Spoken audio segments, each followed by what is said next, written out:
आपके भी घर में तो कोई स्त्री प्रेत बाधा, प्रेत पीड़ा, प्रेतों के श्राप से पीड़ित नहीं? आपकी बहन, आपकी बेटी या अन्य कोई स्त्री?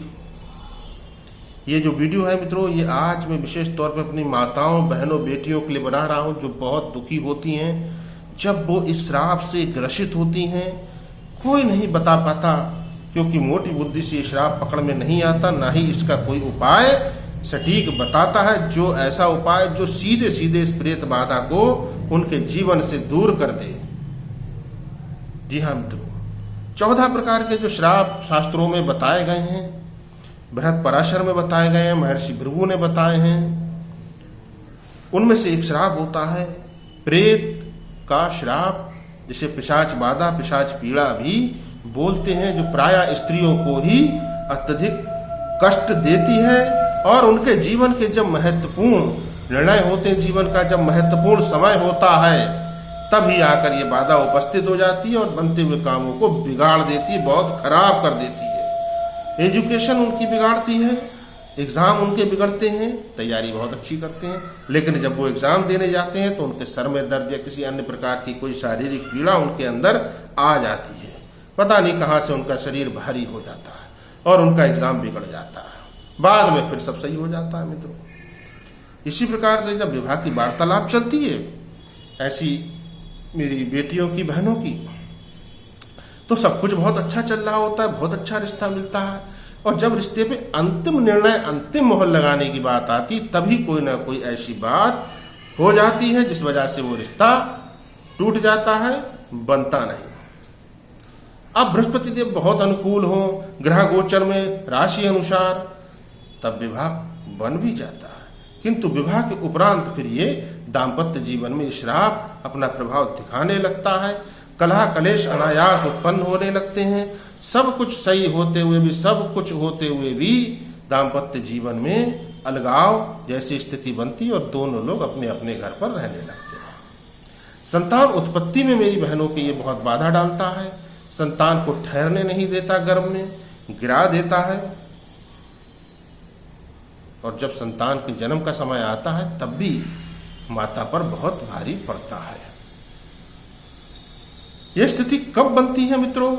जबकि कुंडली के परिवार वाले भाव अर्थात चतुर्थ भाव के अंदर राहु देव बैठे हो, अकेले नहीं, शुक्र के साथ। शुक्र को ग्रहण वहां पर लगाएंगे और चंद्रमा की जो पूरी शीतलता है, जो किसी व्यक्ति के शरीर को आंतरिक शक्ति मिलने वाली चीज है, उसको भी ये पूरी तरह से निचोड़ लेता है राहु। और चूंकि परिवार के भाव 4th हाउस में ये बैठा है, तो परिवार बनने नहीं देता, विवाह होने नहीं देता, संतान होने नहीं देता। उग्रता, तेजी बहुत ज्यादा ऐसा जातक बहुत पकड़ता है और खुद अपने शब्दों के द्वारा अपने जीवन को बिगाड़ लेता है। मित्रों, इसका परिहार करना आवश्यक है। आपसे रिक्वेस्ट है मित्रों, वीडियो को लाइक अवश्य कीजिए। आपका एक लाइक हमारे लिए अनमोल है। चैनल पर पहली बार हो, सब्सक्राइब करना बिल्कुल ना भूलिए। यहां पर को आपको बहुत ठोस शास्त्रोक्त प्रमाणिक जानकारी ही नहीं दी जाती, बल्कि यदि जो समस्या है, विकराल समस्या है, उसका समाधान भी यहां पर को आपको दिया जाता है।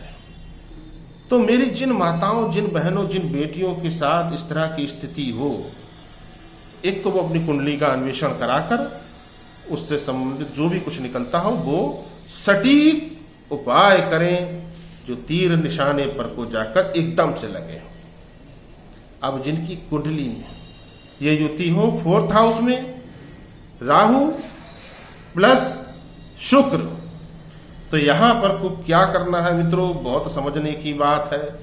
यहां पर सबसे पहले तो आपको अपने चंद्रमा को और शुक्र को बचाकर सेफ करना है। चंद्रमा का घर है मित्रों वो 4th हाउस, और शुक्र वहां पर बहुत अच्छा फल करता है, किंतु राहु देव के साथ है तो दूषित हो रहा है। तो यहां पर आपको चांदी की डिबिया लेनी है मित्रों, ढक्कनदार।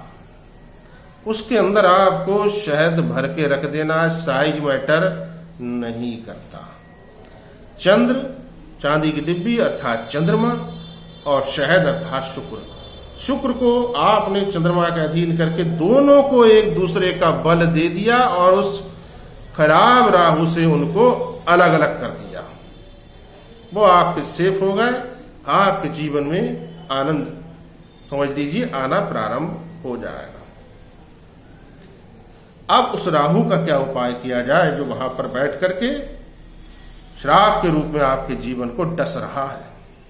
तो मेरी माताएं, मेरी बहनें, बेटियां किसी भी कंडीशन में इस कार्य को अवश्य करें, है ना। यानी कि जब उनको पीरियड आ रहे हो तब भी वो ये कर सकते हैं, कोई इस तरह की दिक्कत नहीं है। उसमें उनको क्या करना है, उनको रात में अपने सिरहाने जौ, जैसे गेहूं आता है मित्रों वैसे जौ आते हैं, एक मुट्ठी जौ रात को किसी बर्तन में करके अपने सिरहाने बेड के नीचे रख करके सो जाना है। और प्रातः काल अगले दिन राह चलती किसी भी गाय को आप खिला दीजिए, और गाय ना मिले तो आप नंदी को भी खिला सकते हैं, बकरी को भी खिला सकते हैं। कोई भी आपको मिल जाए, पीरियड हो तो गाय से बच जाइए, बकरी नंदी आदि किसी को खिला दीजिए, पीरियड में गाय माता को मत खिलाइए। लेकिन कंटिन्यू करना है मित्रों ये 48 दिन, तभी इस राहु से आपका बचाव होगा और ये प्रेत पीड़ा से आप मुक्ति पा जाएंगे। मित्रों वीडियो को लाइक अवश्य कीजिए, आपका एक लाइक हमारे लिए अनमोल है। चैनल पर पहली बार हो सब्सक्राइब करना ना भूलें। मैं आचार्य आशीष शास्त्री आपकी सेवा में अनवरत।